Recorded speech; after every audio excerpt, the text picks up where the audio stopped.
नमस्कार, स्वागत है आप सभी का एनवेफ न्यूज पर। और अब आपका एनवेफ न्यूज 2 करोड़ का परिवार पूरा कर चुका है और 2 करोड़ सब्सक्राइबर अब एनवेफ न्यूज के पास हो चुके हैं। आप सभी का तहे दिल से शुक्रिया इस प्यार के लिए और बने रहिए लगातार एनवेफ न्यूज पर। अभी तक जिन्होंने सब्सक्राइब नहीं किया है कर लीजिए, इस 2 करोड़ के परिवार को आगे बढ़ाते रहिए। फिलहाल लगातार यहां पर आपको खबरें मिलती रहेंगी। इस वक्त महाराष्ट्र पर चर्चा करने के लिए मेरे साथ वरिष्ठ पत्रकार पंकज प्रसून जी हैं। पंकज जी, सबसे पहले तो बहुत बहुत स्वागत है। और साथ ही 2 करोड़ एनएफ न्यूज का परिवार पूरा हो चुका है, तो ऐसे में आपको भी बहुत बहुत शुभकामनाएं।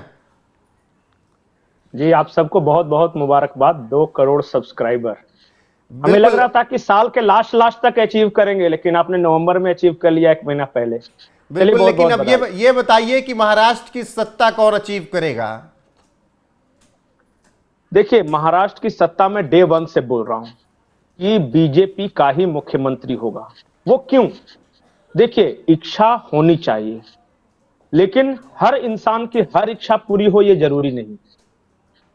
एकनाथ शिंदे जब शिवसेना से को तोड़कर इधर आए थे, उस वक्त भी ये बात नहीं थी कि उनको मुख्यमंत्री बनाया ही जाएगा। और उस वक्त की घटना आपको याद होगी कि जब शपथ ले रहे थे तो देवेंद्र फडणवीस मुख्यमंत्री बनना चाहते थे, और चूंकि लेकिन भारतीय जनता पार्टी का जो शीर्ष नेतृत्व था, उन्होंने ये कहा कि नहीं, मैसेज अच्छा जाएगा, ये आए हैं शिवसेना को तोड़कर, इनको अगर हम देते हैं। तो देवेंद्र फडणवीस ने कहा भी कि हमारी बातचीत हो चुकी है, वो मुझे मुख्यमंत्री या भाजपा का मुख्यमंत्री के लिए राजी हैं। तो बोला कि इसके बावजूद हम उनको सम्मान देंगे, ये बाला साहब ठाकरे का सम्मान होगा, हम एकनाथ शिंदे को बनाएंगे। और अच्छा काम भी हुआ, दोनों टीम वर्क के साथ बहुत अच्छा किया, और उसी का परिणाम है कि इतनी बम्पर जीत मिली है। लेकिन मैं फिर से बोल रहा हूं कि बहुत सारे लोग ये कह रहे हैं कि बिहार की तर्ज पर, कि बिहार में बीजेपी के पास ज्यादा सीटें हैं तो नीतीश कुमार को सीएम बनाया। बिहार की परिस्थितियां अलग है। बिहार में ऑलरेडी नीतीश कुमार के साथ ये कमिटमेंट कर दिया गया था चुनाव से पहले कि मुख्यमंत्री आप रहेंगे। महाराष्ट्र में इस तरह का कोई कमिटमेंट एकनाथ शिंदे के साथ नहीं है।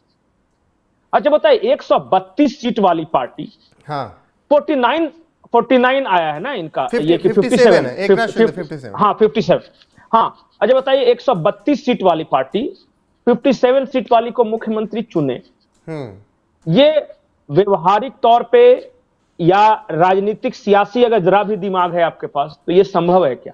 वो क्यों करें? ये संभव इसलिए कहा जा रहा है पंकज जी, ठीक है कमिटमेंट था बिहार में, लेकिन कहा जा रहा है कि बिहार मॉडल लागू कर सकते हैं आप।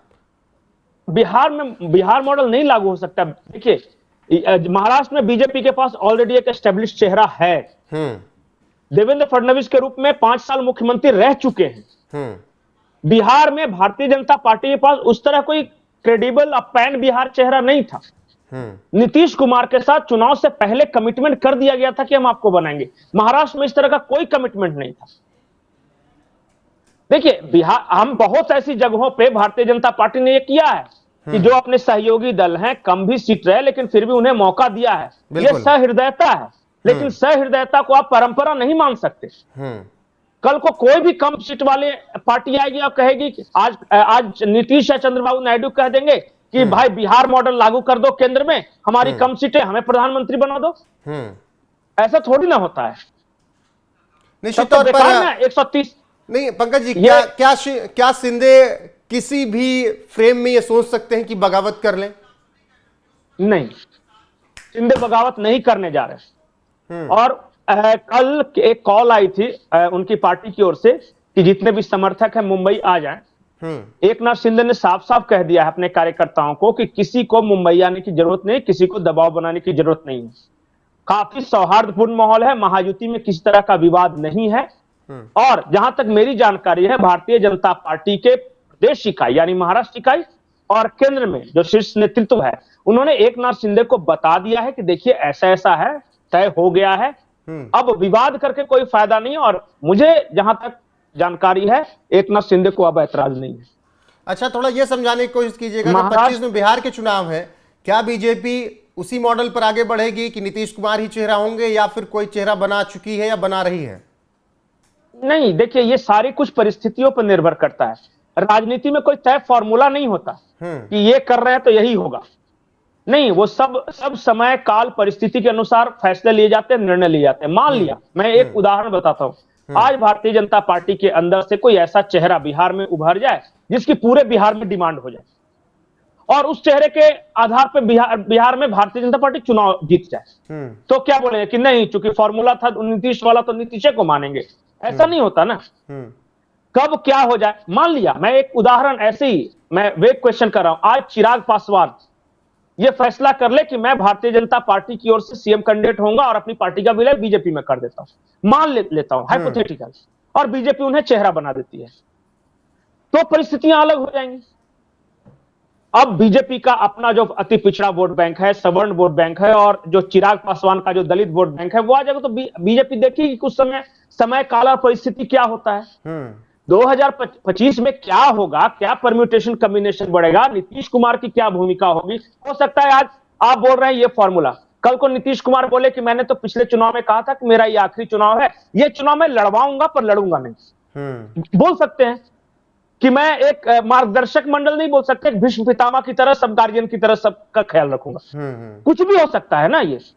नहीं तो क्या आप मानते हैं कि बिहार में सम्राट चौधरी, गिरिराज सिंह, विजय सिन्हा ये चेहरा नहीं है जो जिम्मेदारी उठा पाए? नहीं, मैं बताता हूं, गिरिराज सिंह जो भी है, आपने जिनका नाम लिया, वो सभी अच्छे नेता हैं, जीत कर चुनाव है, लेकिन किसी का पूरे बिहार में अपील नहीं है। ठीक, गिरिराज सिंह के नाम से बिहार भाजपा का समर्थन करने वाला ही एक तबका बिदक जाता है। ये जो कुशवाहा साहब का, आपने सम्राट चौधरी का जो नाम लिया, सम्राट चौधरी को मौका मिला बिहार प्रदेश अध्यक्ष के रूप में, मेहनत भी किया, कोयरी नेता बनने की कोशिश भी किए, लेकिन उपेंद्र कुशवाहा ऑलरेडी एनडीए में आ गए, तो वो फुस हो गया मामला। लेकिन अब विजय चौधरी की बात आपने, विजय सिन्हा की आपने, विजय की, वो भूमिहार का चेहरा है, ठीक है, उनको बनाया है, लेकिन क्या पूरे बिहार के भूमिहार उन्हें अपनी जाति के लोग क्या नेता मानते हैं? गिरिराज सिंह के पूछेगा तो समर्थक, वो भी भूमिहार है, उनको विजय सिन्हा को मानने के लिए तैयार हैं कि नहीं? बिल्कुल। तो भूमिहार ये बताने बाकी जातियों को छोड़ दीजिए। ठीक है पंकज जी, महाराष्ट्र थोड़ा लौटते हैं। एकनाथ शिंदे को ये नसीहत भी मिलने लगी है कि ऐसा कीजिए, महाराष्ट्र का मोह अब छोड़ दीजिए, केंद्र की राजनीति में आइए, मोदी से बात कीजिए, केंद्र की राजनीति में आइए और बेटे को वहां पर काम पर लगा दीजिए महाराष्ट्र में। रामदास आठवले ने कहा आपस में जो भी बातचीत होगी, जो समझौता होगा, वो तो सबके सामने आएगा ही। हम अभी से ही इस तरह का गेसवर्क क्यों करें? सबसे बड़ी बात यह है, क्या एकनाथ शिंदे सचमुच नाराज हैं? क्या उन्होंने कभी कुछ कहा? अब समर्थक पोस्टर लगा रहे हैं तो उसका क्या किया? समर्थक तो अजीत पवार का ही पोस्टर लगा रहे हैं कि वही मुख्यमंत्री बनेंगे, तो इसका मतलब थोड़ी ना कह देंगे कि हाँ वो। देखिए, समर्थक, उत्साही कार्यकर्ता ये सब करते रहते हैं और हर पार्टी में करते रहते हैं। कांग्रेस के कार्यकर्ता ने नहीं लगा दिया था इलाहाबाद में कि मैया रहती बीमार, भैया है लाचार, बहना करो बेड़ा पार, तो इसका मतलब थोड़ी ना हो गया कि समर्थक होते हैं। देखिए, समर्थक हो गए, ट्रोल्स हो गए सोशल मीडिया के, ये सब कार्यकर्ता हो गए, ये उत्साही होते, कुछ भी कर सकते हैं अपने नेता के लिए। लेकिन क्या नेता ने कभी कुछ ऐसा कहा है?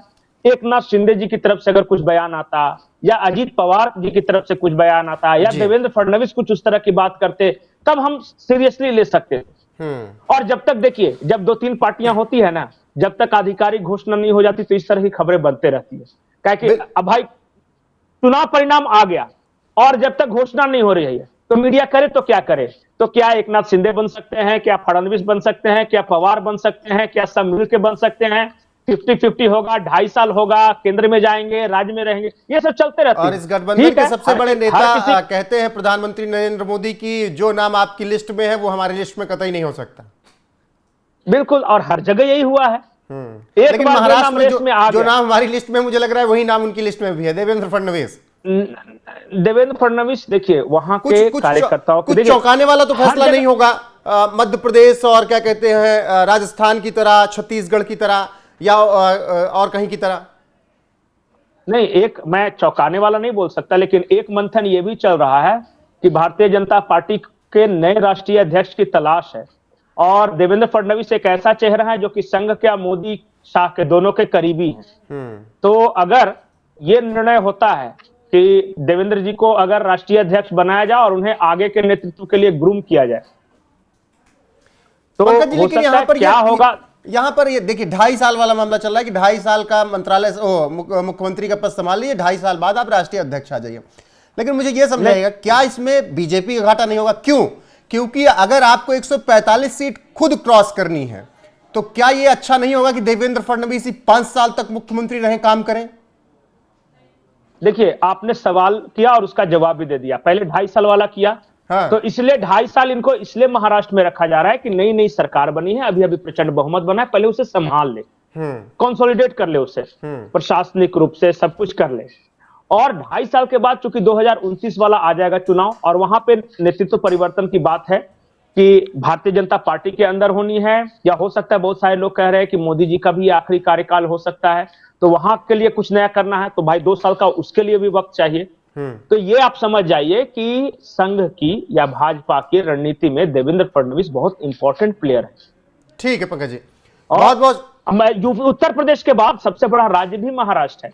उत्तर प्रदेश में अगर योगी आदित्यनाथ प्रधानमंत्री पद के उम्मीदवार हो सकते हैं, तो महाराष्ट्र जो दूसरा सबसे बड़ा राज्य है उसके देवेंद्र फडणवीस क्यों नहीं हो सकते?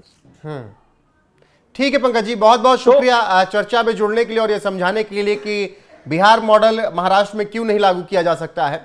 बहरहाल बहुत जल्द शपथ ग्रहण होने वाला है, देवेंद्र फडणवीस मुख्यमंत्री बनने जा रहे हैं, ऐसी लगातार खबरें हैं। जब तक शपथ ना हो जाए कयासबाजी लगातार चलती रहेगी। फिलहाल आपको क्या लगता है, क्या वाकई में महाराष्ट्र में बीजेपी को ही अपने पास ताकत रखनी चाहिए या फिर बिहार मॉडल लागू करना चाहिए? कमेंट में अपनी राय जरूर बताएं और बने रहें हमारे साथ। नमस्कार।